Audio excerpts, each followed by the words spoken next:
Buongiorno, buongiorno in diretta con Focus TG. Continua l'assalto di comando armati fino ai denti alle nostre aziende, a tutte le aziende del territorio, in particolare prese di mira aziende dell'Orafe, aziende del comparto del lusso. Andiamo a Camisano Vicentino, dove i banditi hanno sfondato il cancello di una impresa con la ruspa dopo aver bloccato tutte le strade. Luisa Bertini con Simone Squarcina. A te, Luisa.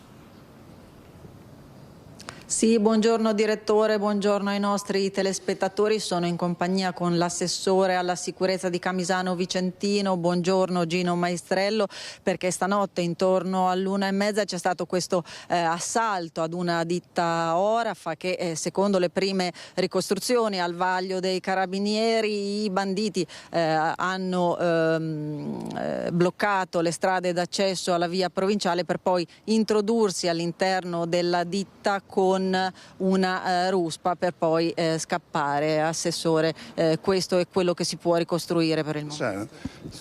Certamente, allora verso l'1:30 è scattato l'allarme in questa azienda Orafa. Questa banda che è entrata, una banda molto organizzata, ha pensato bene di chiudere il traffico bloccando le due rotonde qui vicino, quindi praticamente hanno chiuso la provinciale. Poi si sono introdotti qua con la ruspa. Con un terzo mezzo, una ruspa, sono riusciti a entrare nell'azienda, hanno divelto il portone principale e dopodiché sono riusciti a entrare per un altro portone di entrata. Ancora da quantificare il bottino, sembrerebbe che insomma non abbiano avuto accesso al cavò, ma abbiano arraffato il materiale che hanno trovato lì al momento. Assessore, qui in tema di sicurezza, Camisano Vicentino, come siamo messi? In tanti altri comuni si parla di ladri in abitazione, qui la preoccupazione c'è?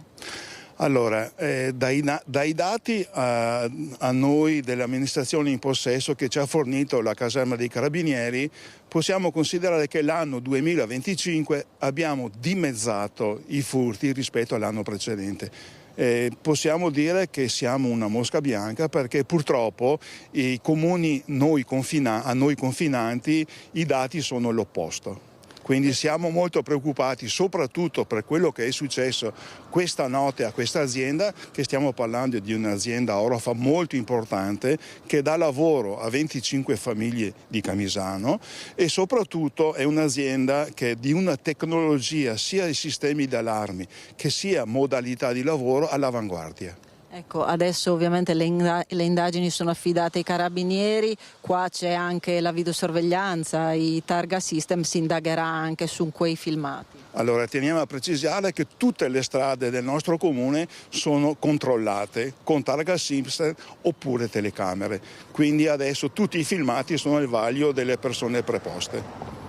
Ecco, io ringrazio l'assessore Maestrello per essere stato con noi, linea allo studio. Grazie a Luisa Bertini e a Simone Squarcina per la parte tecnica. Anche il Bassanese è stato preso d'assalto appunto da parte di uomini che formano dei gruppi paramilitari, sono gruppi organizzatissimi. Andiamo in diretta da Monica Smiderle per la parte tecnica, da Alessandro Costa Curta. A te, Monica.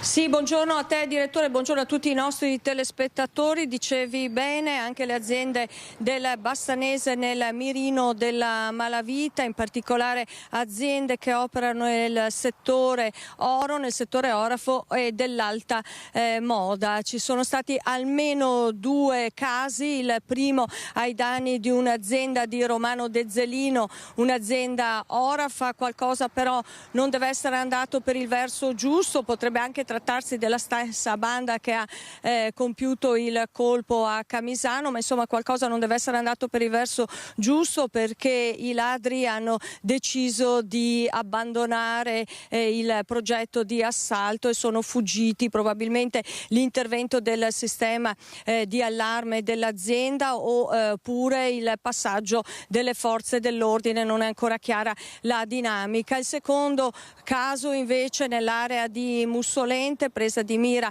un'azienda che lavora nel campo dell'alta moda. In questo caso il colpo è andato a buon fine perché i ladri sono riusciti a penetrare all'interno del capannone, hanno tagliato la recinzione, hanno tentato di forzare i portoni, poi tagliando dei vetri sono appunto riusciti a penetrare nell'area produzione e qui hanno asportato in particolare tessuti destinati a borse e accessori, come vi dicevo, per l'alta moda.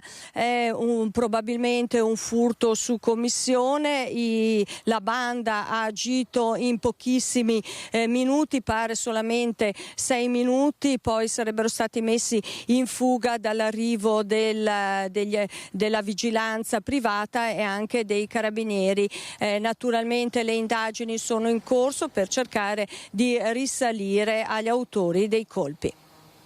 Grazie molte a Monica Smidler e Alessandro Costacurta, vi daremo altri aggiornamenti nelle prossime edizioni, ma è un assalto vero e proprio, lo diciamo da mesi. I ladri in azione sono stati ripresi questa volta dalle telecamere, sono gruppi organizzatissimi, erano le 10 di ieri quando il comando composto da 9 banditi è entrato in azione a Cavazzale, frazione del comune di Monticello Conte 8, a casa dell'avvocato Stefano Grolla, una zona residenziale tranquilla. Vedete i ladri, i banditi che scendono da una delle 2 auto e a questo punto erano già entrati nella villa e qui ci sono le immagini della fuga del comando organizzatissimo.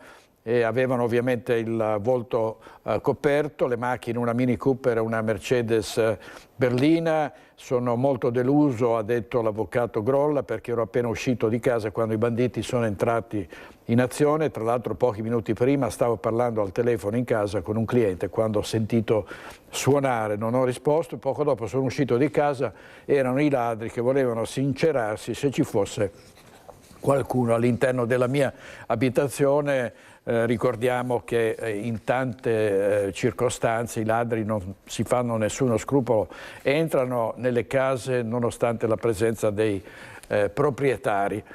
E anche il salvadanaio dei bambini tra gli obiettivi dei malviventi che hanno svaligiato le abitazioni di madre e figlia a Mogliano. In casa c'era solo la cagnolina che i proprietari, rincasando, hanno trovato impaurita e agitata. Non è raro che i ladri se la prendano anche con gli animali domestici. Sentiamo Lina Paroletto. Casa svaligiata in pieno giorno, sia la propria che quella della madre al piano superiore. È la brutta sorpresa che si è ritrovata davanti una residente di via 24 Maggio a Mogliano Veneto, strada di villette singole a ridosso del centro cittadino. Ladri che hanno messo a soqquadro tutto, spaccando anche il salvadanaio dei bambini pur di racimolare qualcosa. L'episodio alle 11 del mattino, quando tutti erano fuori casa, tutti tranne la cagnolina, che infatti al rientro i proprietari hanno trovato agitata e impaurita. I malviventi infatti, pur rischiando di essere visti dal momento che agivano alla luce del giorno e che a quell'ora in zona c'è un continuo via vai, non si sono fatti scrupolo di entrare nell'abitazione. Una volta all'interno hanno aperto armadi e svuotato cassetti in entrambi gli alloggi, rubando al piano di sopra dei monili in oro. Al piano terra, dove preziosi e contanti invece non ne hanno trovati, hanno preso i risparmi dei bambini, lasciando per terra, ridotto in cocci, il salvadanaio. A mezzogiorno, quando i proprietari sono rientrati, l'amara scoperta. Nient'altro da fare che chiamare le forze dell'ordine e verificare nel vicinato la presenza di eventuali telecamere di videosorveglianza per cercare di individuare i responsabili. Un colpo notturno nella zona industriale di Mignagola di Carbonera, dove l'intervento tempestivo dei carabinieri ha permesso di bloccare 3 uomini e recuperare merce sottratta da un mezzo pesante in sosta nei pressi della De Longhi. Nicola Marcato.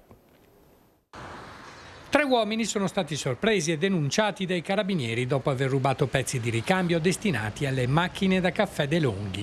È accaduto nella notte a Mignagola di Carbonera, a pochi passi dallo stabilimento dell'azienda trevigiana.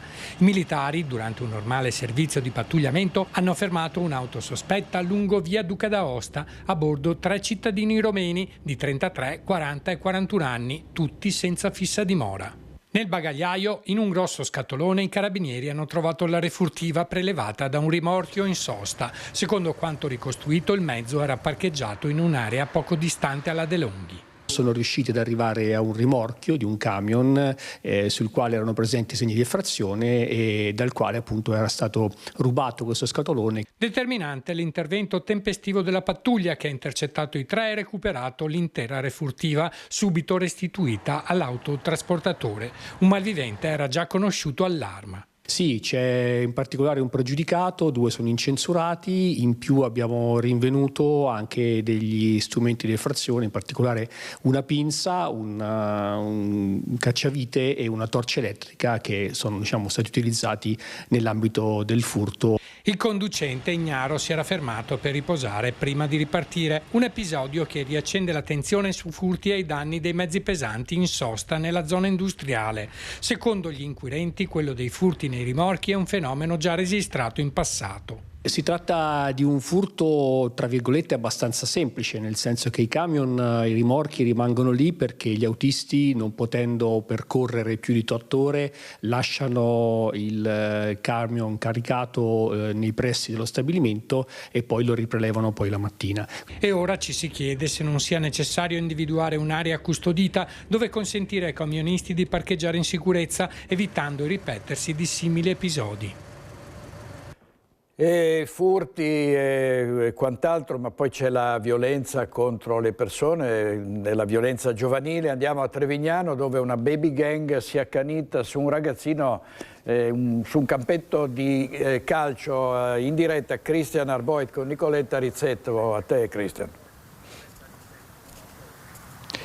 Buongiorno direttore da Signoressa di Trevignano. Siamo al campetto di calcio parrocchiale dove domenica pomeriggio è esplosa questa violenta rissa, una violenza gratuita per certi versi che interroga profondamente la comunità. Ma veniamo ai fatti. È pomeriggio quando questi ragazzini si trovano al campo di calcio come chissà quante altre volte e qui succede qualcosa mentre stanno semplicemente giocando a calcio, forse una parola di troppo, forse uno spintone, chi lo sa, non è ancora chiaro quale sia stata la miccia scatenante. Resta il fatto che sono volati calci, pugni, soprattutto tra 4 ragazzi, 2 diciassettenni, un 22enne e un 15enne, fratelli contro fratelli. Da una parte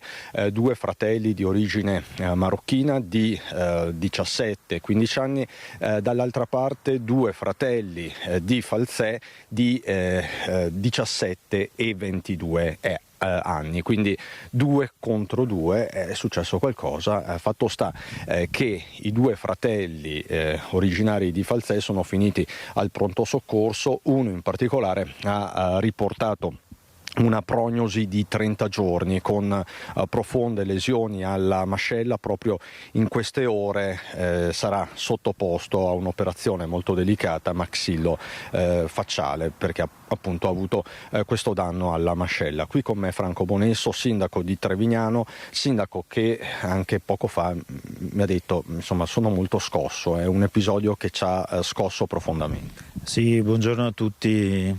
Allora, ha scosso la nostra comunità, ha scosso molto il parroco che è il responsabile del campetto dove ci troviamo qui oggi.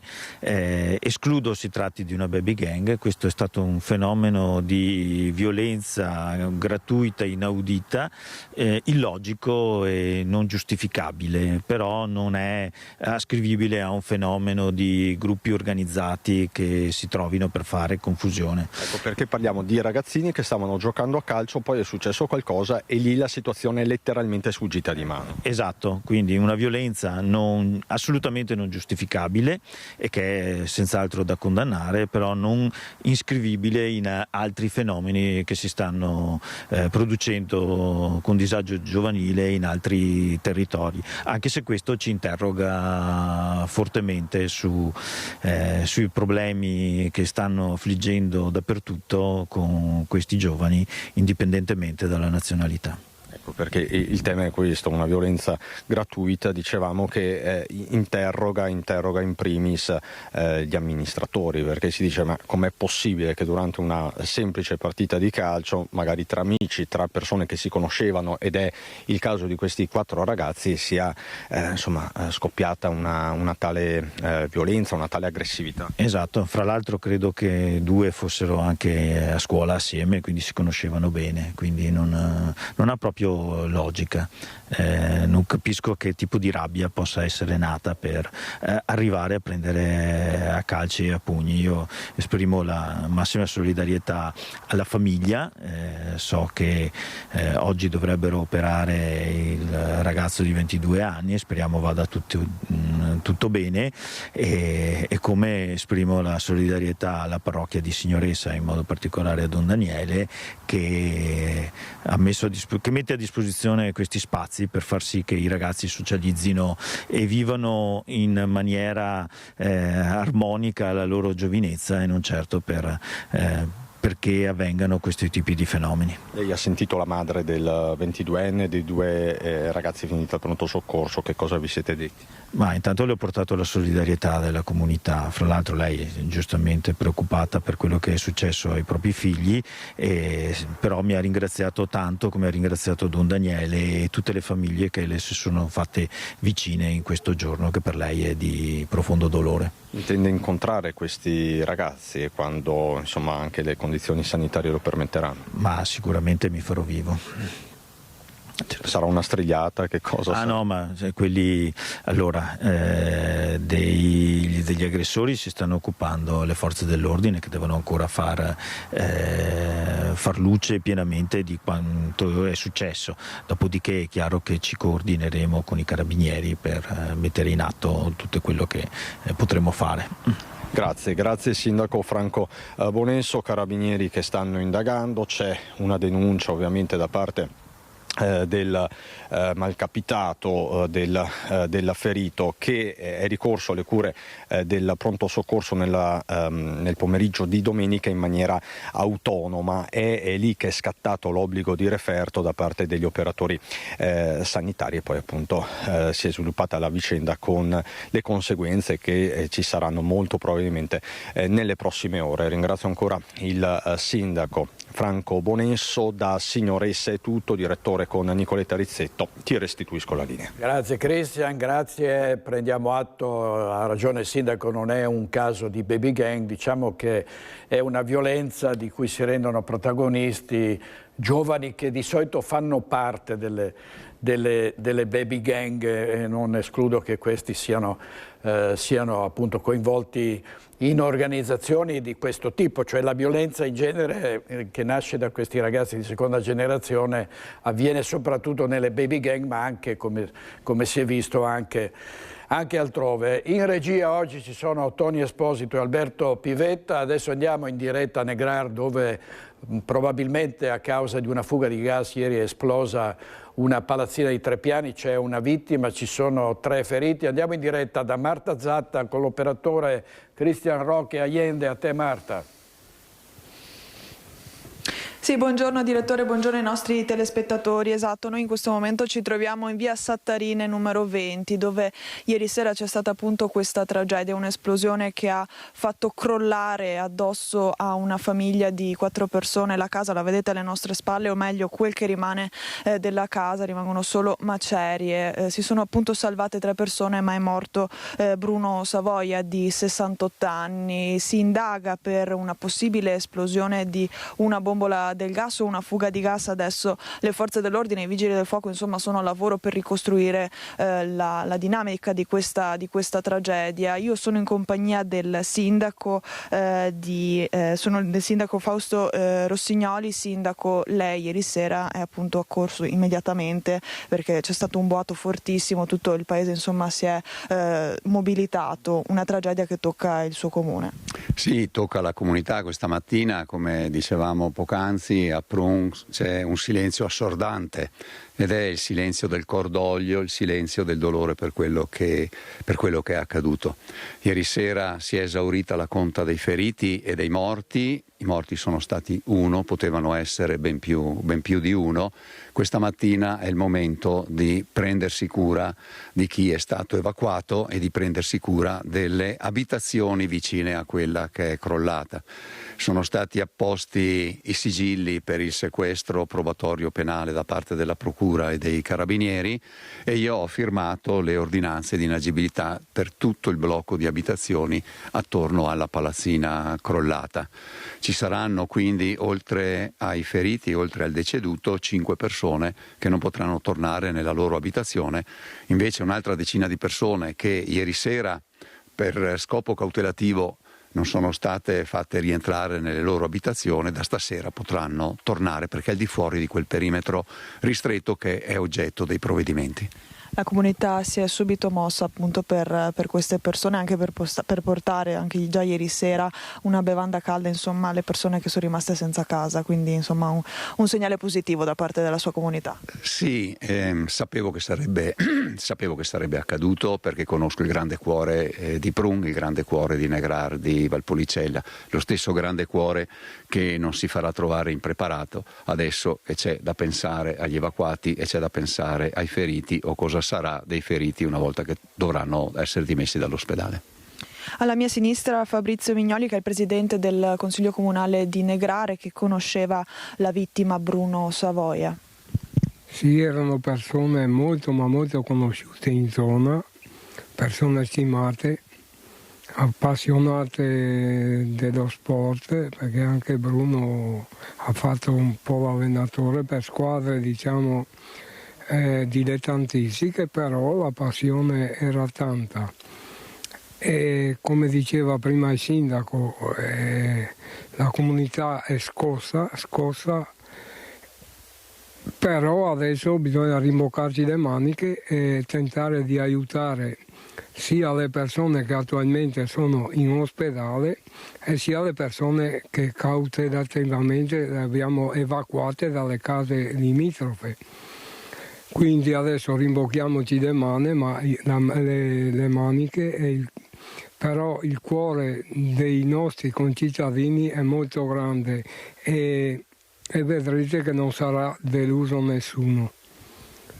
Ecco, quindi una tragedia che ha toccato questo comune, ma appunto la comunità che risponde prontamente. Una vittima, altre 3 persone, la moglie, il figlio e il cognato, che si trovano in questo momento all'ospedale Borgo Trento di Verona, che non sarebbero fortunatamente in pericolo di vita. Infatti si tratta, in questo caso si può dirlo, di un miracolo, perché lo vedete appunto alle mie spalle, solo macerie, quel che rimane della casa di via Sattarine numero 20. Per il momento da Prun, dalla frazione collinare di Prun, è tutto. Gli aggiornamenti nelle nostre edizioni serali dei telegiornali. La linea può ritornare allo studio. Grazie molte a Marta Zatta, Cristian Rocchi, Allende. Poteva anche andare peggio, infatti nel titolo c'era Miracolati, perché è crollata su queste persone un'intera palazzina e si sono miracolosamente salvate. Vediamo una ultima ora pubblicata dal Gazzettino. Un operaio che è precipitato da un'altezza di 20 metri nel cantiere navale Fincantieri di Monfalcone ed è morto a 27 anni, l'ennesimo incidente mortale sul lavoro. Ma torniamo alla violenza giovanile di cui abbiamo parlato prima, un'aggressione tra ragazzi maturata per motivi sentimentali in piena zona rossa a Treviso, tra Ponte San Martino e Riviera Santa Margherita. Secondo una prima ricostruzione, un ragazzo avrebbe aggredito un coetaneo ritenuto colpevole di frequentare la sua ex fidanzata. L'aggressore ha inseguito il rivale lanciandogli contro un sasso che lo ha colpito, ferendolo lievemente. A essere colpito è stato invece un amico del giovane, un sedicenne raggiunto alla spalla. Per lui è stato necessario l'intervento di un'ambulanza. Le sue condizioni comunque non sarebbero gravi. Venerdì sera a Cassola un gruppetto di ragazzi ha appiccato un incendio vicino a una cabina elettrica, si è rischiato il peggio. Tra loro c'erano anche dei minorenni. Sentiamo Nancy Galdi. 8 i giovani identificati che venerdì sera hanno dato fuoco a una grossa bobina in legno a pochi passi da una cabina elettrica. Ragazzi tra i 16 e i 18 anni. È successo in via dell'Artigianato a Cassola. alcuni sono stati segnalati perché avevano anche sostanze stupefacenti, sono state segnalate alla prefettura in quanto maggiorenni, e altri chiaramente adesso sono stati convocati i genitori proprio per parlare di quello che è accaduto. Gli agenti si sono accorti delle fiamme intorno alle 23. Alla vista della pattuglia, il gruppo ha tentato di darsi alla fuga, invano. Sul posto c'erano anche bottiglie di superalcolici, un gesto pericoloso che avrebbe potuto avere conseguenze ben più gravi. Erano già stati identificati in altre circostanze, perché la nostra polizia locale, devo dire anche in maniera molto solerte, ha già individuato anche altre situazioni particolarmente così a rischio o comunque anomale. Non le segnaliamo volutamente per evitare il rischio di emulazione. Palpabile la preoccupazione. L'episodio riaccende l'attenzione sui comportamenti a rischio tra certi giovani. La repressione da sola non basta. Serve naturalmente capire i fenomeni, cercare di individuarne le origini e cercare di evitare che questo poi si riproponga. C'è un'importante iniziativa della Regione del Veneto proprio per fare in modo che questi ragazzi possano in qualche modo rimediare agli errori che hanno fatto. Il bullismo il Veneto trasforma i bulli, anche i vandali, anche i violenti, in volontari con Servizio Veneto. Iniziativa ambiziosa per affrontare il problema del disagio giovanile, un programma che offre ai giovani l'opportunità di trasformarsi da peso in risorsa attraverso il volontariato e l'impegno sociale. È giusto che vadano a lavorare negli ospizi, ovviamente sotto un controllo adeguato, ad aiutare gli anziani, aiutare le persone indigenti, e chissà che non così, con un'esperienza del genere non rinsaviscano e non imparino a rispettare il prossimo. E ancora un caso di questi ragazzi che in questo caso suonavano i citofoni a caso nel cuore della notte in corso Milano a Padova. Avvisati dai residenti, i carabinieri hanno fermato un gruppo di loro. 2 avevano spray urticante e un coltello e sono stati denunciati. Era da poco passata la mezzanotte di domenica quando da Corso Milano a Padova è arrivata una telefonata al 112. Una residente esasperata chiedeva l'intervento delle forze dell'ordine per un gruppo di giovani che a ripetizione e senza motivo continuava a disturbare il riposo suonando i citofoni dei vari edifici residenziali. I carabinieri della radiomobile della Compagnia di Padova, giunti sul posto, hanno individuato un gruppetto di 4 giovani e li hanno fermati. 2 sono risultati piuttosto agitati e infatti dalla perquisizione dalla tasca del giubbotto di un 18enne è saltata fuori una bomboletta di spray al peperoncino specifico per la difesa da animali selvatici di cui non è consentito il possesso, mentre addosso a un 19enne è stato trovato e sequestrato un coltello a serramanico con una lama di 8 cm. Per i 2, entrambi residenti a Padova, sono scattate le denunce per porto d'armi o d'oggetti atti ad offendere. Servizio di Chiara Gaiani, adesso i 2 giovani accusati di tentato omicidio che restano in carcere per aver accoltellato al collo un 22enne al Lido, Lido di Venezia, lo scorso 14 febbraio. È successo a Rialto. Diffusi i video della serata, il ragazzo si sarebbe estratto da solo la lama dal collo rischiando di morire dissanguato e di Caliman. Il fendente è sferrato dritto al collo, sorprendendo il 22enne del Lido alle spalle. All'origine della violenza la colpa, secondo i suoi assalitori, un 19enne e un 21enne inglesi, di essere intervenuto in difesa di una ragazza oggetto di molestie. È stato proprio lui a estrarre la lama dal collo, rischiando di morire dissanguato. La scena, ripresa dalle telecamere di videosorveglianza del locale La Bussola, in Campo Bella Vienna, vicino a Rialto. Questa la ricostruzione degli inquirenti degli attimi della notte di follia. Restano intanto in carcere i 2 cugini londinesi ritenuti i responsabili dell'accoltellamento. Il locale è stato sottoposto a chiusura forzata dalla notte dell'accaduto. L'accusa per i 2 è di tentato omicidio. I cugini erano in laguna da circa un paio di settimane. Sono stati trovati nell'appartamento di una parente italiana in centro storico. Dalle indagini è emerso che i due giovani erano arrivati a Venezia a fine gennaio per una vacanza e avessero con loro già pronto il biglietto aereo del ritorno. Avevamo due volti a cui bisognava dare una identità e in questo senso prezioso è stato un duplice metodo di lavoro. Da un lato attività di OSINT e quindi di analisi delle fonti aperte e dei profili sui social media, dall'altro una cooperazione internazionale di polizia stringente, proficua, importante tra la squadra mobile di Venezia ed il servizio per la cooperazione internazionale di polizia del Dipartimento della Pubblica Sicurezza per il tramite dell'esperto per la sicurezza a Londra. I due indagati restano dunque a disposizione dell'autorità giudiziaria e del loro fermo è stata informata la rappresentanza diplomatica del Regno Unito. Intanto la questura fa sapere che proseguono le ricerche dei sommozzatori della Polizia di Stato per cercare nelle acque del Canal Grande l'arma utilizzata per il delitto. Fatto eclatante quello dello scorso 14 febbraio, ma non nuovo nella zona e che per questo preoccupa commercianti e residenti del centro storico. Episodi come questo comunque non dico siano l'ordine del giorno, ma diciamo che ogni 10 giorni accadono. È una violenza costante e continua, una enorme delusione nei confronti di chi? Delle nostre istituzioni ovviamente. Deve esserci sui punti caldi una presenza costante delle forze dell'ordine. Una quarantina di furgoni con le gomme squarciate, è successo nella sede della BRT a Villorba. Da mesi ci sono atti di vandalismo che in genere riguardano le auto dei dipendenti, ma questa volta sono stati presi di mira i furgoni. Per le consegne indagano i carabinieri.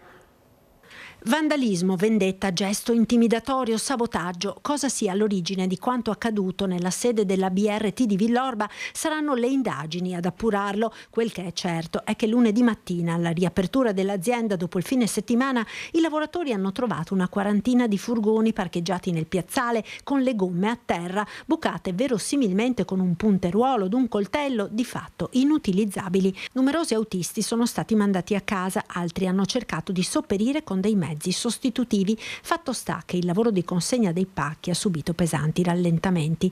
I furgoni sono di proprietà della Madilo SRL, che ha in appalto per BRT i servizi di trasporto e consegna. In via Fratelli Cervi sono arrivati i carabinieri che ora conducono le indagini sull'accaduto. Non si esclude la pista interna. La situazione preoccupa i sindacati anche perché da mesi si stanno verificando atti vandalici anche sulle auto di alcuni dipendenti parcheggiate all'esterno.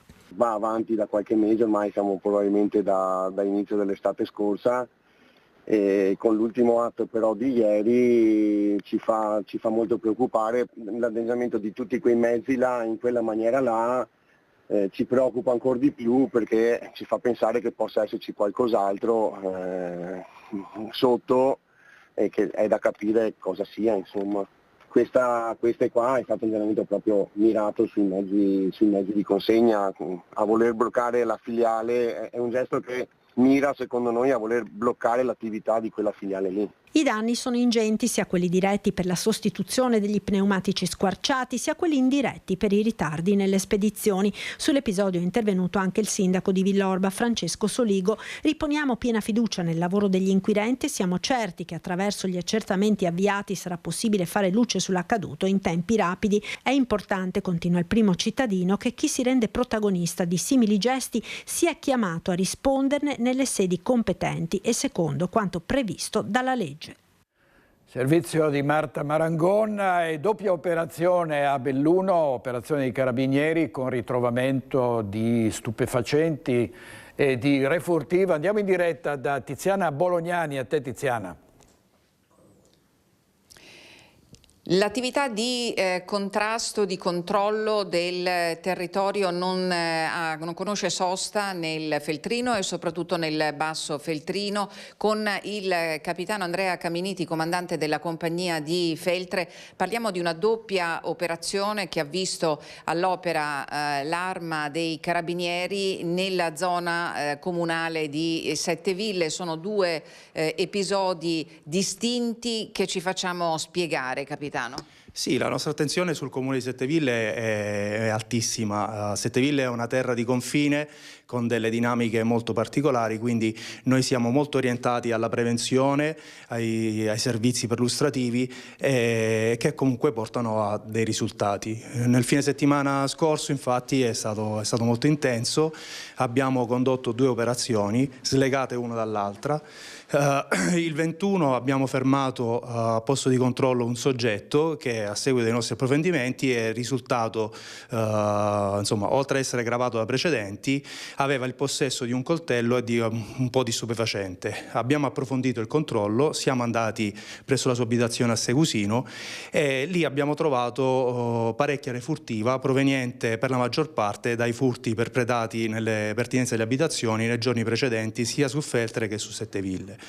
Parliamo di tanta roba, circa 15.000 euro di valore complessivo, c'erano attrezzi da giardinaggio, utensileria varia, delle biciclette elettriche, diversi monopattini di discreto valore e alcune televisori. Qualche giorno dopo è successa un'altra cosa abbastanza curiosa durante un controllo, un regolare controllo del territorio. Esattamente, il giorno dopo il radiomobile della compagnia di Feltre, che insomma gira su tutta la giurisdizione, quindi non è incentrato solamente su Feltre ma va anche sulle stazioni della compagnia, ha fermato a posto di controllo un soggetto che era sporco di sangue, aveva delle ferite alle mani, la cosa ha insospettito i militari che anche qui hanno approfondito i loro controlli. A seguito delle perquisizioni sia locali che domiciliari è stata rinvenuta anche qui dell'altra refurtiva, dello stupefacente, dei documenti non intestati a lui. Anche qui la refurtiva proveniente dai furti commessi sia quella notte a Setteville erano stati perpetrati dei furti su autovettura, erano stati infranti dei finestrini e rubata la roba che c'era all'interno, che abbiamo ritrovato, ma anche degli altri oggetti che insomma abbiamo ricondotto a dei furti perpetrati nei giorni precedenti. Anche qui insomma delle biciclette elettriche, dei monopattini, dei televisori e utensileria varia. Ecco, entrambi sono stati deferiti all'autorità giudiziaria per il reato di ricettazione e questo sta a significare, comunque queste 2 operazioni stanno a significare questa attenzione che viene posta dall'Arma dei Carabinieri in una zona che bene il capitano poco fa ha detto è un'area di confine territoriale tra le province di Belluno e Treviso e che è stata anche un'area attenzionata nelle scorse settimane, che aveva portato poi anche all'arresto di 2 soggetti che facevano in sostanza i trasfertisti, si trasferivano dalla provincia di Treviso alla provincia di Belluno per delinquere. Esattamente, i furti in abitazione è un reato fastidioso, è un qualcosa che invade la privacy dei cittadini, è una cosa che ci sta molto a cuore, quindi la mia compagnia si spende tantissimo nel contrastare sia sul piano della prevenzione ma come su quello della repressione, e prova ne è appunto i 2 fermi effettuati dai miei militari qualche settimana fa per contrastare questo fenomeno antipatico. E naturalmente l'invito ai cittadini, che vale in qualsiasi situazione, ne abbiamo parlato diffusamente in questi giorni a proposito delle truffe nei confronti degli anziani con la formula del finto carabiniere, oramai pluriabusata da questi malviventi malfattori. L'invito è quello comunque sempre, se si vedono persone sospette, se c'è qualcosa che non torna, anche una chiamata a vuoto al 112 può fare la differenza. Grazie molte Tiziana Bolognani e all'operatore Stefano Bozzi, ovviamente all'Arma dei Carabinieri. Vediamo un giallo, quello che è un vero e proprio giallo, dall'agenzia ANSA. Scomparso da Vicenza, un giovane ritrovato a Trieste dopo un presunto rapimento. Il 24enne soccorso è ricoverato in ospedale per trauma facciale. Su questo c'è il servizio della nostra redazione triestina. Vediamo. Ricerche estese anche oltre confine, allertate le forze di polizia slovene e croate. È caccia ad almeno 3 persone di origine balcanica che nel primo pomeriggio di lunedì hanno sequestrato il giovane bosniaco di 24 anni in via Pasubio, a Schio, in provincia di Vicenza, per poi abbandonarlo 12 ore dopo, nella notte, in via di Basovizza, sul Carso Triestino. I malviventi, con tutta probabilità, hanno oltrepassato il confine facendo perdere le loro tracce. L'indagine è affidata ai carabinieri della Legione Veneto del Comando Provinciale di Vicenza, che attraverso un comunicato hanno confermato l'episodio. Secondo quanto appreso, il 24enne bosniaco si sarebbe chiuso nel silenzio, agli investigatori non ha raccontato nulla, motivo per cui rimane un mistero il movente del rapimento. Forse il giovane ha paura dei propri aggressori e dunque per il momento ha scelto di tenere un atteggiamento omertoso. Erano le 13:30 quando lunedì una jeep con a bordo 3 persone ha accostato in via Pasubio, nel pieno centro storico di Schio, dopo aver seguito per un tratto il 24enne. 2 uomini sono scesi dal mezzo e hanno prelevato di forza il giovane, il terzo alla guida, pronto a ripartire a tutta velocità. Il ragazzo si dimenava e urlava mentre i sequestratori lo immobilizzavano. Poi il pestaggio, proseguito a Marano Vicentino, dove i malviventi si sono fermati per un cambio di mezzo, abbandonando la prima auto in un campo e probabilmente tenendo la vittima rinchiusa in un edificio vicino in attesa dell'arrivo della nuova macchina. Forse dunque i sequestratori avevano dei complici. La jeep è stata ritrovata alcune ore dopo dai carabinieri di Vicenza, che nel frattempo erano stati allertati sia da 2 testimoni che avevano assistito al rapimento, sia dai genitori del 24enne preoccupati per la sua scomparsa. I militari dell'Arma hanno rinvenuto la jeep seguendo le tracce delle celle agganciate dal cellulare del giovane. Gli interni della macchina erano sporchi di sangue. Nel frattempo però i sequestratori erano già lontani a bordo di un mezzo diverso e arrivati a Trieste poco prima dell'alba di ieri hanno letteralmente scaricato a terra il 24enne in via di Basovizza, vicino al confine con la Slovenia. Il giovane, dolorante per il pestaggio, è stato trovato da un residente di Opicina che ha allertato i soccorsi. Sul posto i sanitari del 118, il cittadino bosniaco presentava evidenti tumefazioni al volto e altri traumi sul corpo e i carabinieri della vicina stazione di Opicina. Le indagini su quello che è un vero e proprio giallo proseguono sotto il massimo riservo. Servizio di Gianluca Paladin e torniamo sull'aggressione ai danni di un macellaio dell'Arcella a Padova. I ladri gli avevano messo fuori uso l'auto e l'hanno rapinato proprio nell'ora della chiusura del negozio. Lo hanno atteso all'uscita del suo negozio mentre a piedi, con l'incasso della giornata, stava raggiungendo la sua auto. Il titolare della macelleria di Via Ansuino da Forlì all'Arcella è stato rapinato venerdì sera da un ladro che poco prima gli aveva anche tagliato le gomme della macchina. Ancora turbato da quanto accaduto, il macellaio preferisce non parlare a microfono. Ci racconta però che la rapina è avvenuta in pochi minuti dopo aver raggiunto la sua vettura parcheggiata in Via Lippi. Infatti si era accorto delle ruote bucate, si era chinato a controllare e un uomo che lo attendeva nascosto nel buio della via in pochi secondi lo ha spinto e gli ha rubato la borsa con l'incasso della giornata, circa 7.000 euro e tutti i documenti. Il macellaio ha urlato e chiesto aiuto, ma il rapinatore, fatti pochi metri, è salito nell'auto che lo aspettava e che è subito partita a fari spenti. Un colpo studiato e preparato, non ha dubbi il macellaio, che ha subito allertato la polizia, che ora sta indagando grazie anche alle telecamere di videosorveglianza della zona. Commercianti presi di mira a Padova dai furti, come è accaduto anche a Luca Cen di Mortise, che lunedì mattina ha trovato il suo megastore in via dell'Ippodromo completamente razziato dai ladri che hanno anche distrutto la centralina dell'allarme. Servizio di Valentina Visentin e a Belluno un folle seguimento ieri pomeriggio. Un uomo di 60 anni è stato arrestato dopo essere fuggito a un controllo a bordo di un'Audi scura risultata sotto sequestro. È stato decisivo l'intervento congiunto di polizia e carabinieri. Scene da film poliziesco hanno ridestato il capoluogo. Un inseguimento a tutta velocità lungo le strade cittadine è scattato nel primissimo pomeriggio, quando una pattuglia della polizia ha intimato l'alta a un Audi di colore scuro. Il conducente, un uomo italiano di 60 anni, invece di fermarsi ha accelerato tentando la fuga. Ne è nata una folle corsa che si è conclusa in via Travazzoi nel quartiere di Mussoi. Qui l'uomo ha abbandonato l'auto e si è rifugiato all'interno della sua casa in un condominio del villaggio Clizia, dove si è asserragliato nel tentativo di di sottrarsi all'arresto.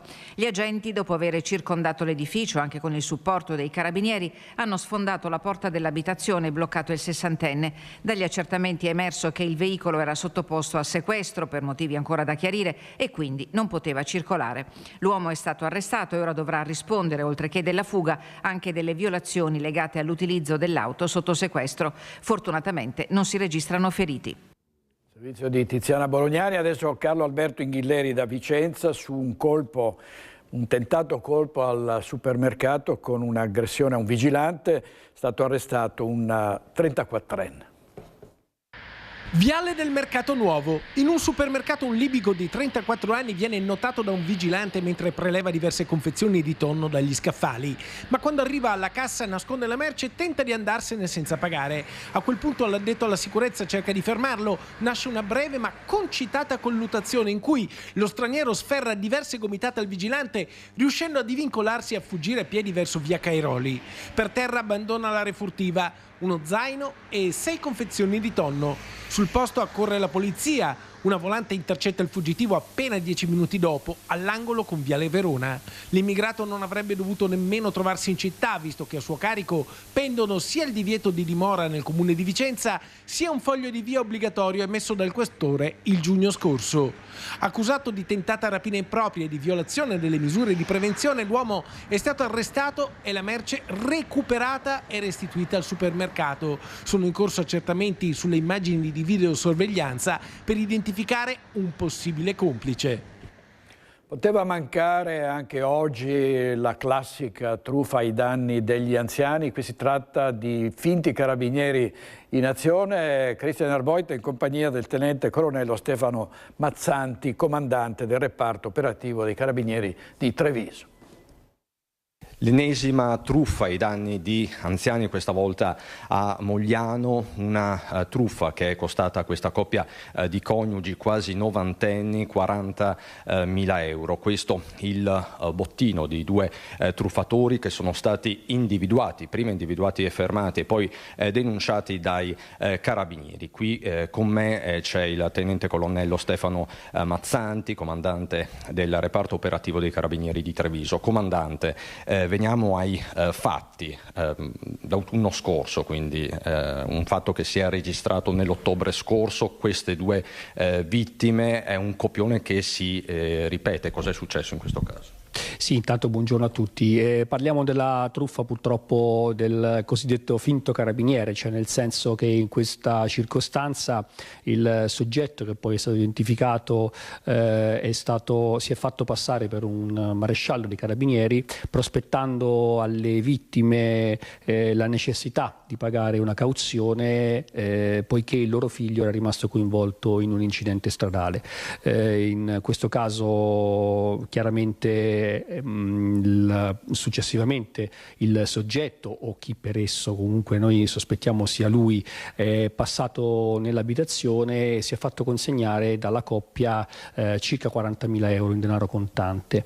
Per fortuna in quella circostanza la signora ha capito subito che c'era qualcosa che non andava, per cui ha chiamato il figlio che chiaramente le ha detto che stava bene, che non era successo niente. A quel punto i carabinieri nelle prime battute hanno intuito che il soggetto poteva aver preso un taxi o un treno, che è un modus operandi che utilizzano spesso.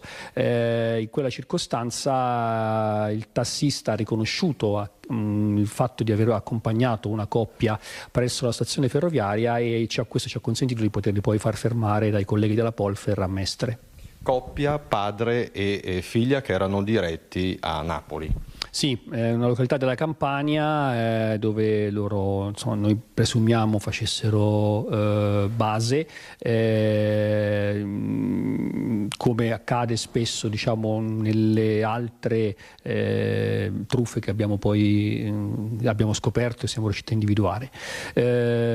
Purtroppo non avevano addosso il denaro, ma siamo riusciti a ricostruire tutto il modus operandi e quello che era accaduto anche attraverso gli abiti che indossavano e gli indumenti che avevano addosso. Quindi questo poi ha fatto sì che abbiamo avuto un'individuazione certa e la collocazione certa del loro modus operandi in quell'area geografica. Padre e figlia quindi sono stati denunciati per truffa, si trovano a piede libero, e di questi 40.000 euro? Chiaramente purtroppo in questo caso la refurtiva non è stata recuperata, però insomma ecco, contiamo di riuscire a individuare quantomeno il canale di approvvigionamento che queste organizzazioni, che abbiamo visto a volte mettono in pratica, e soprattutto ecco, riuscire a capire quali sono poi i canali e dove questo denaro va a confluire per poi soprattutto rientrare in possesso e bloccare l'azione criminale che insomma, come sappiamo spesso, come diceva un noto magistrato, fall of the money, ci portano poi a capire dove queste organizzazioni criminali investono questo denaro. Ecco, perché parliamo di organizzazioni criminali, parliamo spesso in questi casi anche di criminalità organizzata dietro queste truffe. Beh, allora, per esperienza posso dire che sì, in alcune occasioni si è paventato il fatto che le organizzazioni criminali potessero avere un ruolo importante anche in queste occasioni, perché è un ruolo è un modo, per raccimolare denaro, quindi tutto quello che può essere un canale di approvvigionamento finanziario sicuramente facile, che comporta poi dei rischi bassissimi. In ultimissima battuta, l'appello immagino sia quello di sempre, perché è un copione che si ripete, le truffe agli anziani restano una tristissima realtà. Sì, purtroppo in questo momento è uno degli asset su cui noi ci stiamo maggiormente focalizzando, perché è un reato che è particolarmente odioso, perché va a toccare le fasce deboli. Il consiglio che noi diamo è sempre quello di chiamare, di fare un riscontro su chi vi contatta in quell'occasione. Possibilmente fatelo con un altro telefono, perché è chiaro che una delle prime cose che questi criminali fanno è di tenervi al telefono per bloccarvi ogni via di comunicazione, per cui utilizzare un altro telefono, e soprattutto avete tutto il diritto, quando chiamano spacciandosi per un appartenente alle forze di polizia, in questo caso i carabinieri, chiamare per chiedere conferma se quel comportamento che viene messo in atto è un comportamento lecito o è un comportamento illecito.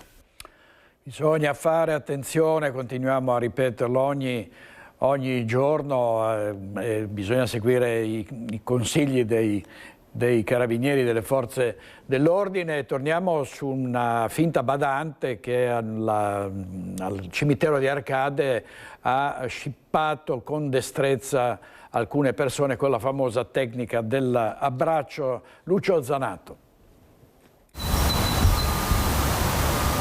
Diciamo che è andata bene grazie alla prontezza del cittadino. Le 1000 sfaccettature di uno scippo con l'abbraccio. Si chiama tecnicamente così quello tentato domenica mattina in cimitero ad Arcade. Protagonisti un compaesano del sindaco Presti e una giovane sedicente badante che improvvisamente si è avventata contro l'uomo nel tentativo di abbracciarlo teneramente. Lui ha reagito immediatamente, capendo l'intenzione della malfattrice, perché così dobbiamo chiamarla, quindi si è sottratto più volte, allontanandosi e cercando di spintonarla lontano da sé, in maniera che comunque che non riuscisse a ghermirlo, perché l'obiettivo era puntare magari al collo o all'orologio per una collana o al portafogli, perché l'obiettivo, abbiamo visto, di queste donne principalmente è questo comunque. Una tecnica che può avere conseguenze ben peggiori, come ricorda il sindaco, con un anziano deceduto qualche anno fa per aver battuto la testa dopo essere stato spinto a terra proprio a seguito di uno scippo con strappo. Ecco perché non bisogna lasciarsi catturare, ma reagire allontanandosi da chi ci vuole circuire, richiamando l'attenzione dei passanti. Il consiglio, come ha fatto lui, urlare in maniera comunque che la persona capisca comunque che sta chiedendo aiuto e si allontani, e prendere subito in mano il cellulare e fare il 112. Ora, grazie alle telecamere, la pseudo badante avrebbe già un nome e un volto, per una vicenda che deve servire da esempio per tutti. Se uno ti abbraccia è perché ti abbraccia un amico, una persona che ti conosce, ma una persona sconosciuta, per quanto bella avvenente che sia, lo dico agli uomini, non esiste assolutamente come una cosa del genere, sono delle ladre. Così il sindaco di Arcade Domenico Presti. Accusato di aver accoltellato il cognato, è caduta l'accusa però di tentato omicidio e un uomo è stato condannato a 2 anni e mezzo per lesioni aggravate dall'uso dell'arma. Daniela Sizzia.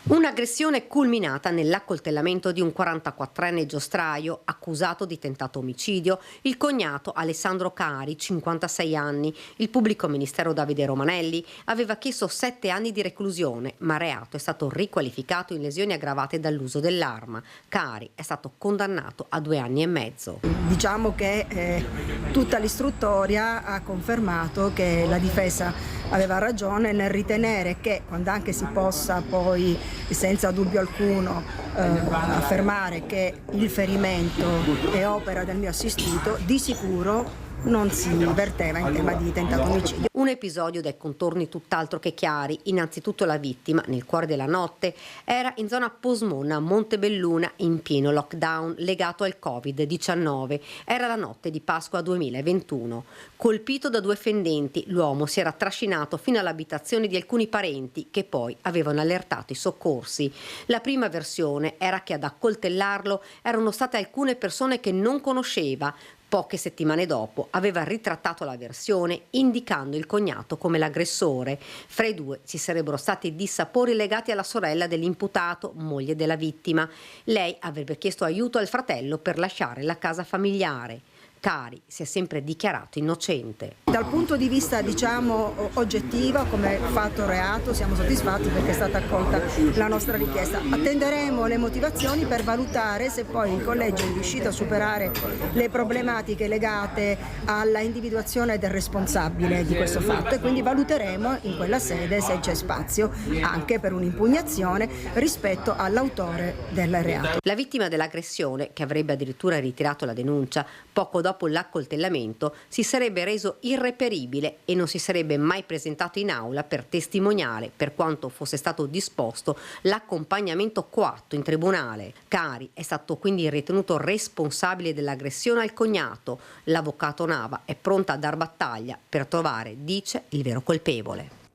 Ancora cronaca giudiziaria con l'apertura del Corriere del Veneto, vedete il titolo: ciclista morto per il filo spinato sul sentiero, la procura chiede 2 anni per il Malgaro. L'incidente su un sentiero a Enego nel 2022, vittima Maurizio Pezzato, 63 anni, la difesa del titolare del terreno dice non sapeva che quel tratto fosse aperto al pubblico.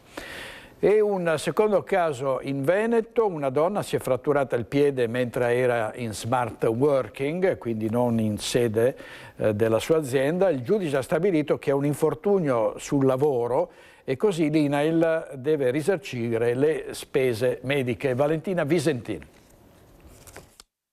Chi lavora in lavoro agile da casa e ha un infortunio è riconosciuto come infortunio sul lavoro e non come un normale incidente domestico. Quindi la estrema positività è che fa giurisprudenza quello che con fatica siamo riusciti ad ottenere dal giudice del lavoro del Tribunale di Padova. La sentenza del giudice del lavoro ha stabilito che l'incidente durante lo smart working è a tutti gli effetti un infortunio sul lavoro. Il riconoscimento è arrivato dopo una battaglia legale per una dipendente dell'Università di Padova che nell'aprile del 2022 si era fratturato un piede mentre era in casa al lavoro. Alzandosi dalla sedia dove era collegata per una riunione in videoconferenza, è caduta provocandosi una doppia frattura alla caviglia destra che l'ha costretta prima ad un intervento chirurgico e poi a 180 giorni di inattività. Inizialmente l'INAIL ha riconosciuto l'infortunio sul lavoro, dopodiché l'ha derubricato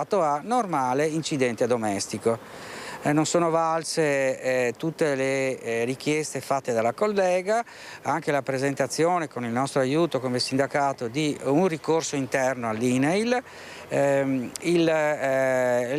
la quale si è totalmente allontanata dal problema. Il sindacato Gilda insieme alla dipendente si sono rivolti al Tribunale del Lavoro e la sentenza del giudice padovano ha riconosciuto l'incidente domestico come un infortunio sul lavoro a tutti gli effetti e così la donna, che nel frattempo era tornata al suo impiego, ha avuto ristoro delle spese mediche sostenute durante i mesi di malattia. Ha avuto ristoro delle spese mediche sostenute in tutta la malattia e anche, visto che ha avuto un'invalidità riconosciuta, anche un riconoscimento economico mensile.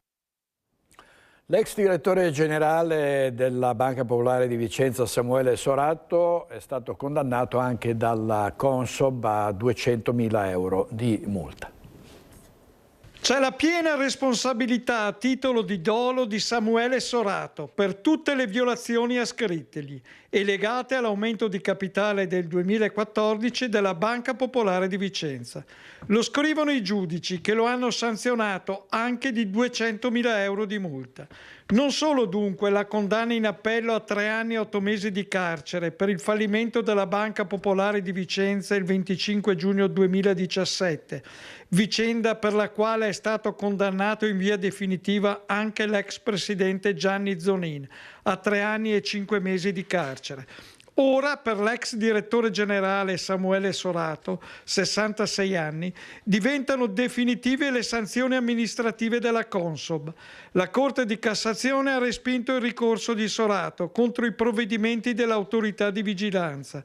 2 le delibere contestate per gli aumenti di capitale del 2014. Secondo la Consob, la banca aveva omesso informazioni rilevanti ai risparmiatori sulle modalità di determinazione del prezzo delle azioni e sulla raccolta preventiva di manifestazione di interesse all'acquisto dei titoli, senza dunque adeguata comunicazione all'autorità.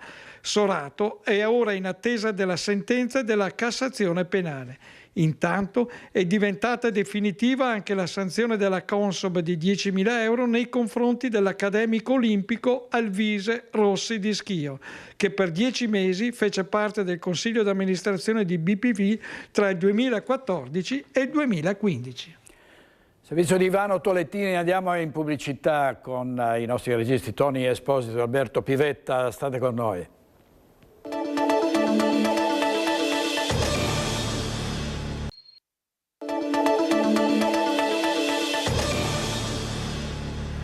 A fine maggio le elezioni amministrative a Venezia, ormai sembra certa la sfida tra il senatore Andrea Martella, segretario regionale del Partito Democratico, e l'assessore della Giunta Brugnaro Simone Venturini. Vediamo. Siamo ancora in una fase di confronto, c'è una mia disponibilità, ovviamente a patto che insomma sia una candidatura civica a servizio della città. Io mi presento come appunto Simone e quindi con questa mia faccia, con questa mia storia e con il mio programma, quindi c'è una disponibilità, stiamo dialogando con le varie forze civiche di centro e di centrodestra per capire se può essere utile alla causa comune. L'assessore Venturini non si sbilancia, non potrebbe essere altrimenti fino all'arrivo dell'ufficialità, eppure l'accordo nel centrodestra sembra essere stato raggiunto. Come si vocifera ormai da tempo, il candidato sindaco a Venezia sarebbe proprio lui. Io credo che l'esperienza amministrativa sia un valore e credo che una macchina complicata così come quella amministrativa del Comune di Venezia debba essere affidata a qualcuno che la conosce e che conosca anche la città, quindi questa città deve essere conosciuta in tutte le sue parti, dalle isole alla terraferma, alla città storica, al Lido, a Casabbioni, a Zelarino. È una città vastissima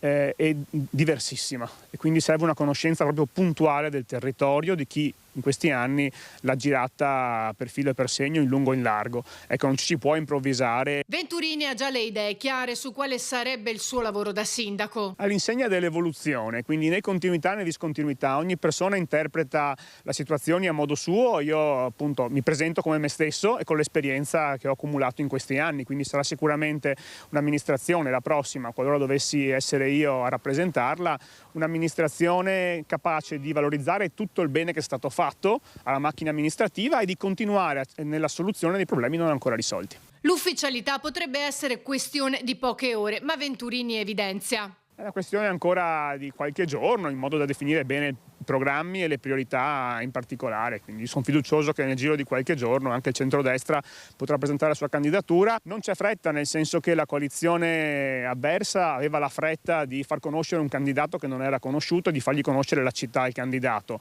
Per fortuna, insomma, i nomi che stanno girando nel campo del centrodestra sono tutti nomi che la città la conoscono bene, l'hanno vissuta, sono nati in questa città, l'hanno amministrata e quindi davvero conoscono la città palmo a palmo. Tra questi c'è anche il collega assessore al bilancio Michele Zuin, la cui candidatura è stata lanciata nei giorni scorsi dal coordinatore regionale di Forza Italia Flavio Tosi. Ho accettato, non è ancora finito, sicuramente ci sono delle cose da mettere a posto e da capire per poi trovare il candidato migliore per affrontare questa battaglia. Sarà una battaglia per diventare sindaco. Ci si confronta giustamente, spero lealmente, tra le forze politiche di una parte e dell'altra. Noi portiamo avanti le nostre idee e portiamo avanti soprattutto quello che abbiamo fatto in questi anni.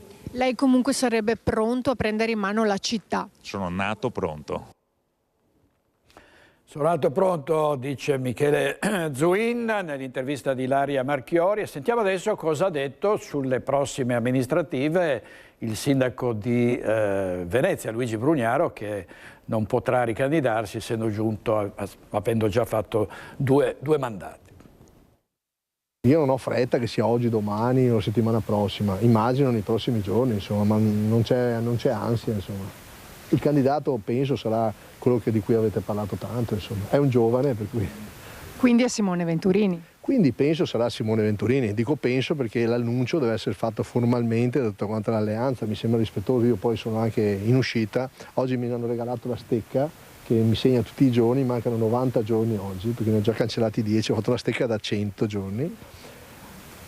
Perché conto che insomma, riusciamo a passare al primo turno. Il primo cittadino sembra non avere dubbi sulla candidatura a sindaco di Venezia per il centrodestra di Simone Venturini, membro della sua amministrazione in continuità col lavoro svolto finora. Deve essere una persona del posto e lui è di Marghera, abita, vive da qua da sempre, per cui non gli racconti le barzellette. Adesso si è sposato, abita in centro storico, ma è uno dei nostri. Penso che i cittadini capiscano che qui non c'è una questione di parte politica. È proprio una scelta tra fare o bloccare. Io pensavo che se ne uscissero con delle proposte incredibili, no? Domani chi fa tavoli, delle riunioni di tutti i tipi, allargati, stretti, sono tutti... non se ne devono fare niente.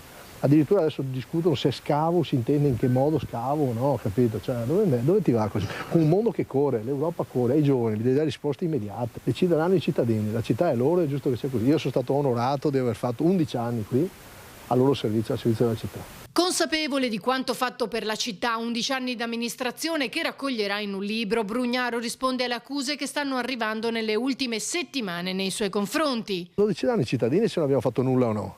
Cioè, io su questo non c'è nessun problema, se si credono ancora, se qualcuno ancora crede alle balle di questi che tornano, cioè alcuni non li avevo più visti, però erano spariti, adesso tornano tutti, abbiamo visto le foto delle giunte vecchie, sono gli stessi. Una roba tristissima, ma è giusto, siamo in democrazia, è corretto, non sto svilendo niente, è un'idea. Cioè l'idea della decrescita felice esiste, qualcuno la sostiene, non sei felice per niente la decrescita, sei miseria e povertà, cioè lacrime e sangue. Trovarsi da questa parte della barricata, spiega il sindaco, non è così semplice, eppure continuiamo a portare a casa progetti, dalla riqualificazione dell'ex Umberto I alla stazione di Mestre, ma con Roma, dice, non è così immediato ottenere risultati. Lotte incredibili con Roma, incredibili, non è che uno si lancia, facciamo un progetto speciale per IVT, ma sì, anche a me, voto anche a me, firmo anch'io, chi penso che te lo dare, tu vai in Parlamento e ti danno la legge speciale per Venezia, sì, credemo, se lo mettiamo come un obiettivo, vabbè, ma realisticamente dobbiamo pensare di farsi finanziare la legge speciale. Servizio l'intervista di Ilaria Marchiori, ne abbiamo parlato ieri sera a Focus, sentiamo l'opinione dell'avvocato Alessio Morosin, consigliere regionale, sentiamo. Non è una città qualunque, Venezia è una città di rilevanza internazionale, è una città particolare perché c'è la Venezia insulare, storica, che ha una sua delicatezza e fragilità, e poi c'è parte del comune di Venezia, c'è anche la terraferma, che è quella prevalente. E quindi il Brugnaro sindaco e il Brugnaro della terraferma, che va a governare una città che nella sua parte storica non l'ho mai visto favorevolmente. Non è stato facile governare. Brugnaro può essere simpatico o meno, però io mi azzardo a una nota, sì, leggendo i giornali, quindi con tutte le riserve che il caso impone. Credo che la vicenda giudiziaria che lo ha attaccato sia del tutto infondata. Faccio una previsione, sarà assolto al 99% assolto, ma non si può mandare a giudizio con gli elementi che abbiamo visto discussi sulla stampa, però sarà giustizia a dirlo.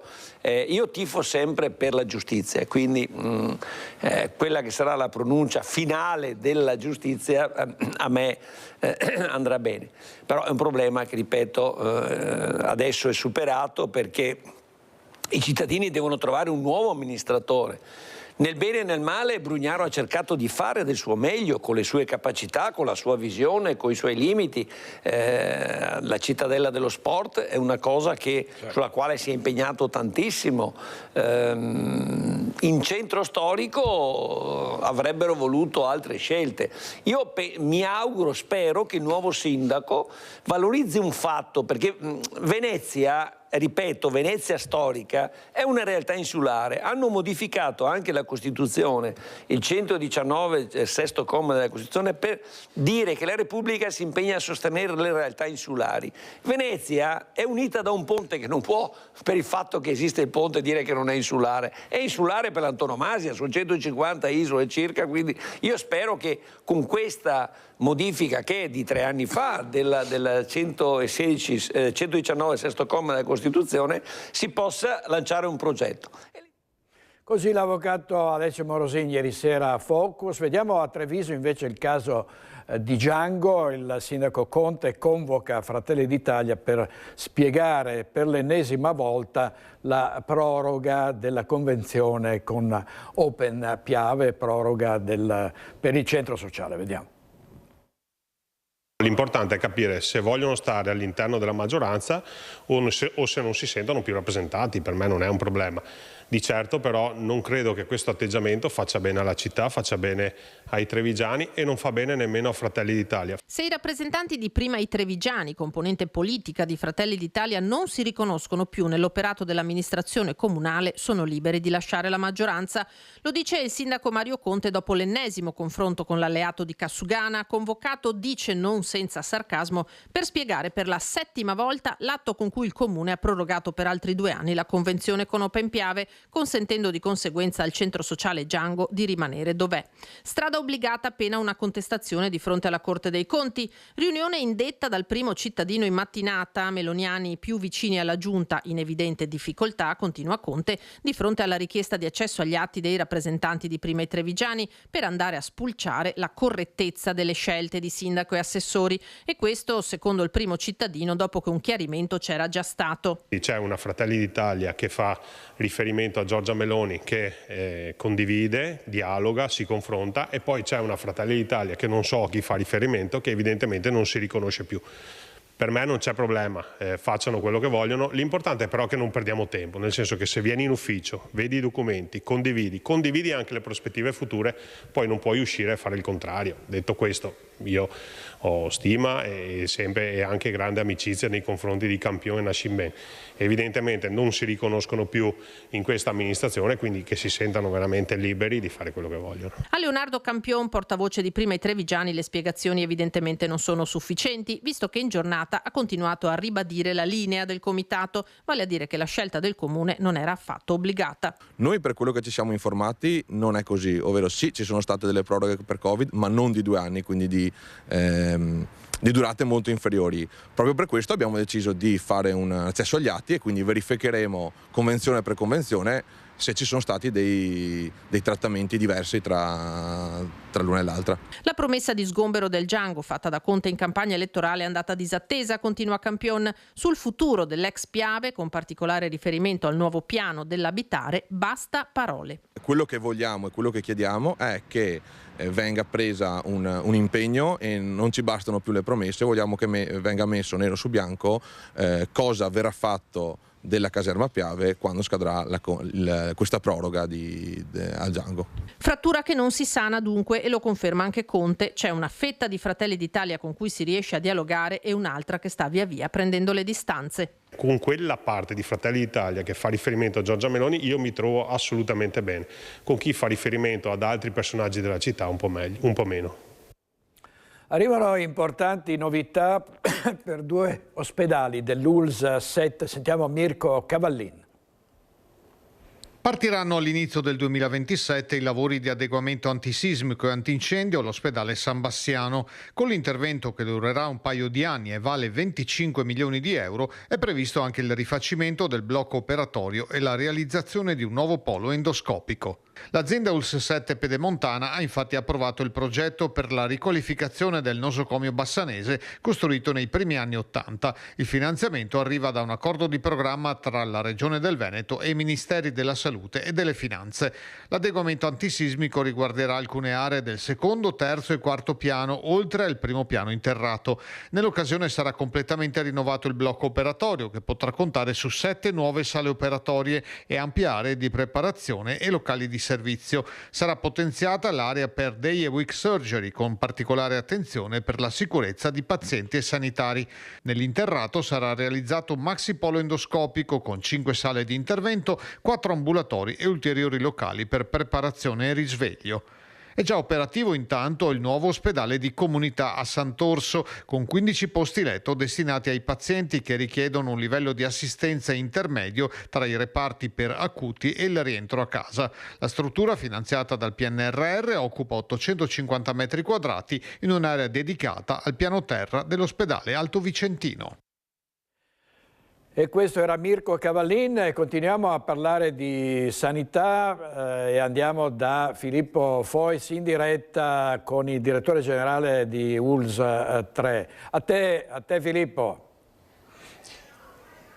Sì, buongiorno direttore, buongiorno ai telespettatori di Rete Veneta, sono con Edgardo Contato, sono le ultime ore, diciamo, da direttore generale di un viaggio lungo 5 anni che è cominciato nel momento più difficile, quello del Covid. Sì, come tutte le cose finiscono, c'è un inizio, c'è una fine, c'è stato un inizio impegnativo, il Covid è stato un momento veramente drammatico per tutti, per la nazione, per noi, per la regione, che abbiamo superato con uno spirito di comunità e questo ci ha dato un grande slancio per affrontare il futuro.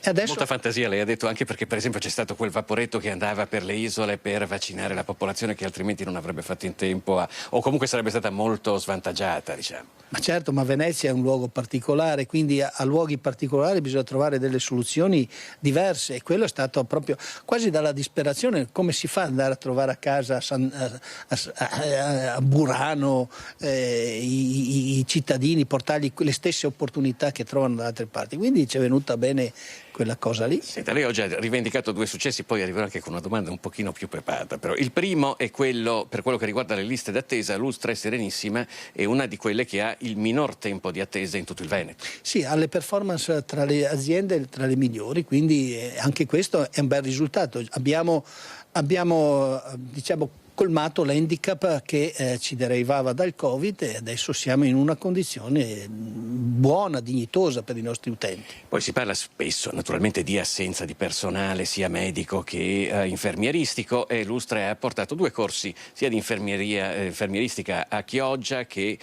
di medicina a Venezia. Sì, certo, anche perché noi dobbiamo aprire le porte a quelle persone che intendono lavorare nel nostro settore. Ogni impresa che guarda avanti deve farlo. È chiaro che per me la preoccupazione più grande oggi sono gli infermieri, perché col calo demografico e con le grosse difficoltà che ci sono in tutti i settori anche noi risentiamo di questa grande, enorme difficoltà. Lei prima ha detto naturalmente non entra nel dibattito che c'è sulle nomine, però le vorrei farle una domanda. Lo stesso oggi la stampa ha riportato di una lettera di un corvo che sostiene di essere un ex consigliere regionale che parla di tutto quello che si muove dietro le nomine, le pressioni di vari gruppi che sono sia politici che di interesse. Lei che cosa pensa di questo? Io intanto non ho letto il giornale, quindi lo sta dicendo lei dal Corvo, non so nulla. È chiaro che in questi momenti si scatenano tutte le fantasie e l'essere umano ne inventa di tutti i colori. L'importante è che la saggezza di chi ci amministra, e io ho conosciuto il Presidente, mi sembra una persona saggia ed equilibrata, trovi le soluzioni giuste per dare una buona sanità ai veneti che se lo meritano. In effetti nella lettera si dice che i presidenti in questo momento sono due, ma contate, non voglio metterli in imbarazzo, nel senso che sono, sono due diciamo, partiti che si affrontano per le nomine. No, lì c'è un presidente della Giunta e c'è un presidente del Consiglio, sono due figure importanti di riferimento per le istituzioni. Ognuno ha il proprio ruolo. Il presidente Stefani oggi ha la grande responsabilità di identificare i direttori generali e sono convinto che farà un eccellente lavoro. Lei dice che questo genere di missive sono fatte per quale motivo? Probabilmente per creare... Ma per avere un attimo di visibilità. Cioè, le persone che vogliono il bene della comunità non si comportano così. Quindi... A proposito di bene della comunità, direttore, io chiuderei con un riconoscimento, che questo è proprio nazionale, certificato dal Ministero. L'ospedale di Mestre quest'anno è stato premiato come il migliore d'Italia. Sì, e quindi questo io lo riconosco come grande merito ai nostri lavoratori, i nostri medici, infermieri, OS, tutto quel personale che quotidianamente si alza per dare un servizio dignitoso ai nostri cittadini, e soprattutto che in quel momento dimostrano comprensione, empatia per la persona che hanno davanti. Spesso c'è stato un dibattito politico, ma la sanità del Veneto è davvero così migliore? Siamo stati superati dall'Emilia Romagna? In questo caso noi abbiamo un dato certificato dal Ministero che ha detto che assieme a un altro ospedale che mi sembra sia in Piemonte, sì, quello di Mestre è il migliore. Io direi che per ora da Mestre è tutto. Ringraziamo e salutiamo, augurandogli un grosso in bocca al lupo a Edgardo Contato, che è sempre stato molto disponibile tra l'altro con la stampa, e questo lo ringraziamo. Voi avete una missione importante, cioè far capire ai cittadini quanto impegno, quanti sacrifici, a partire dal Presidente della Regione in giù, per fare una buona sanità, i veneti ci mettono. Grazie. Grazie Contato. La linea torna allo studio. Grazie Filippo Fois e a Renato Capoia per la parte tecnica, ovviamente complimenti al direttore generale Contato. Vediamo il titolo un titolo del Gazzettino proprio su questa vicenda: Sanità Veneta, corvi e nomine, ma Stefani tira dritto, direttori generali sono pronte le nuove nomine. Adesso vediamo la consigliera, sempre per restare in ambito sanitario, la consigliera regionale Morena Martini, che porta la situazione di diabetologia in regione e incontra l'assessore regionale alla sanità. La diabetologia del San Bassiano sbarca in Canal Grande e lo fa per mezzo della consigliera regionale Morena Martini, che ha portato all'attenzione dell'assessore alla sanità Gino Gerosa quel che sta succedendo al San Bassiano. Martini ha raccolto la preoccupazione e le perplessità dei diabetici del Bassanese e parla chiaramente, in una nota emessa dopo l'incontro a Palazzo Balbi, di un impatto sanitario e sociale rilevantissimo. Non si tratta, dice la consigliera, di una riorganizzazione marginale, ma della tenuta di un presidio fondamentale per la medicina specialistica di prossimità. Martini ribadisce che il territorio chiede il ripristino dell'unità operativa semplice di diabetologia, soppressa da una delibera dell'US7 del maggio scorso, che contestualmente attiva l'unità di angiologia. Dall'azienda sanitaria fin da subito sono arrivate rassicurazioni sulla qualità del servizio e sul personale dedicato. Ma la consigliera fa sapere che l'assessore era già a conoscenza della situazione e annuncia altre azioni per mantenere alta l'attenzione. Il compito di noi consiglieri regionali è quello di prendere le esigenze del territorio, ascoltarle ed essere attivi nel dare delle risposte. È quello che ho cercato di fare durante l'incontro con l'assessore Gerosa, sempre a disposizione delle preoccupazioni dei concittadini e delle richieste che i concittadini fanno. Così l'assessore Morena Martini, ancora pubblicità, un minuto, torniamo subito, tra poco.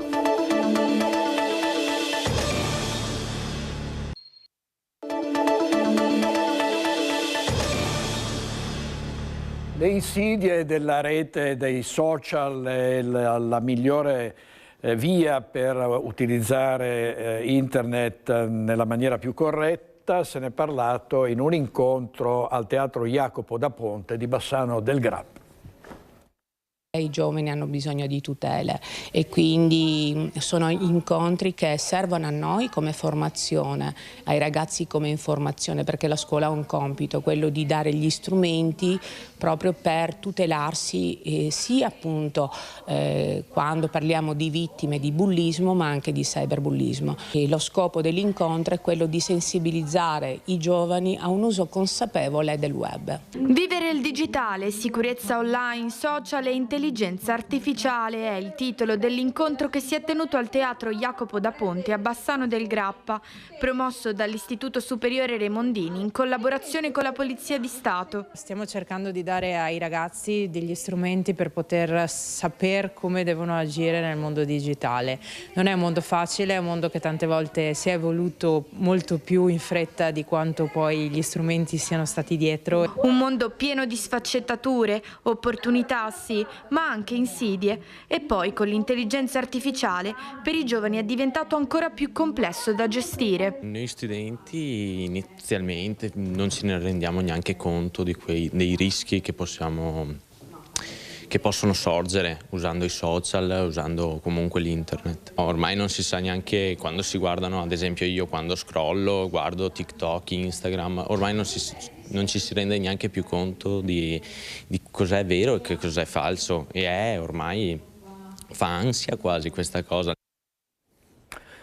E il cinema è incentrato sulla Sacra Sindone, il nuovo film di Antonello Bellucco. Le riprese sono iniziate in questi giorni tra Bassano e Marostica. Sentiamo Mirko Cavallin.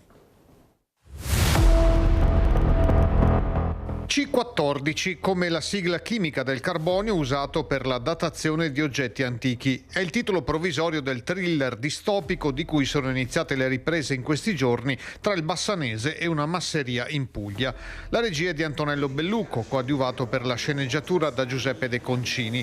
L'idea nasce dal ritrovamento di un medaglione d'oro raffigurante il volto di Cristo, identico al volto dell'uomo della Sacra Sindone di Torino, che sarà nuovamente esposta fra 7 anni. Pensai, dico, perché non fare un film proprio usando un thriller nel 2033, a 2000 anni dalla morte di Cristo, usando un thriller, non dico alla Codice da Vinci, però con delle veridicità scientifiche. Nel cast, formato tra gli altri anche da Francesco Arca, Giancarlo Giannini e Melissa Satta, i due protagonisti saranno Ludovica Martino e Raul Bova. Interpreto un'archeologa, una ricercatrice che rinviene un reperto particolare, spinta dalla curiosità, innesca nel film una serie di meccanismi che poi non saranno proprio positivi per tutti e quindi si ritroverà in una situazione più grande di lei anche. Il mio personaggio appunto riceve un testimone da parte di un altro professore che comunque gli dà un'apertura su tante verità e quindi è come se avesse il compito di andare avanti in questa ricerca. Le riprese dureranno 4 settimane. Il film dovrebbe essere presentato a Venezia a fine estate. Importante iniziativa della Biennale di Venezia, omaggiare il grande fotografo, e ci saranno anche novità per l'apertura della nuova sede dell'archivio storico. Vediamo di cosa si tratta. 50 anni fa, 50 anni di storia, Man Ray ha rappresentato e rappresenta ancora oggi l'esempio riuscito di come una tecnologia speciale, la fotografia, ci aiuta e ci accompagna nella dimensione surreale e la capacità di rendere visibile l'invisibile. La Biennale di Venezia omaggia così con una mostra attinta dal suo straordinario archivio storico, allestita per l'occasione al piano terra di Ca' Giustinian, il grande fotografo a 50 anni esatti da quella Biennale d'arte 1976, che lo vide protagonista assoluto poco prima della sua morte. E presto arriveranno anche importanti novità per la nuova sede dell'Archivio Storico della Biennale di Venezia in Arsenale. In giugno le prime giornate d'apertura in anteprima. Spiega come una fotografia si legge, l'articolo si vede. In Arsenale la nuova sede di Archivio. Prossimamente avremo appuntamento molto presto. La parola poi a Deborah Rossi, responsabile dell'Archivio Storico della Biennale di Venezia. questa mostra, che è parte integrante del patrimonio dell'archivio della Biennale, andava riproposta a 50 anni dalla sua prima esposizione e a 50 anni anche dalla scomparsa di Marrei, di cui quest'anno ricorre l'anniversario. Ed è una mostra interessantissima e tra le più richieste dell'archivio storico sin dalla sua realizzazione, perché ripercorre la carriera e la produzione di Marrei in 160 opere che lui stesso, insieme a Janus, il curatore della mostra, ha selezionato e ordinato in questo percorso che riproduciamo nella sua versione originale. Servizio del grandissimo Lorenzo Maier, gli ospiti di questa sera Focus, Raffaele Damiano, Moreno Ferrari, Emanuele Compagno, Corrado Cortese, Maria Laura Faccini, Alberto Panfiglio e Antonella Tocchetto. Condurrà stasera Ivano Tolettini, perché io sarò a Noventa Vicentina a presentare il mio libro Focus con il sindaco di Noventa Vicentina Mattia Veronese, 20:45 in Sala Paradiso in Municipio. È tutto per oggi, grazie ai nostri registi Tony Esposito e Alberto Pivetta, ci vediamo domani, arrivederci.